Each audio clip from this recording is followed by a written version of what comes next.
Penampilan baru Sarwendah usai terbang ke Korea Selatan untuk menjalani prosedur operasi kecantikan.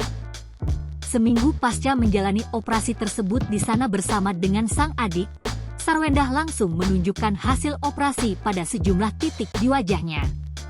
Dalam unggahan di media sosial, terlihat Sarwendah nampak mengenakan pakaian warna hitam dan rok hitam.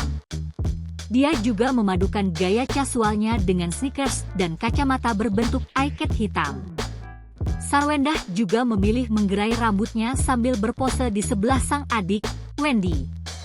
Namun siapa sangka, wajah ibu angkat Betran Peto itu justru dinilai mirip dengan Inul Daratista.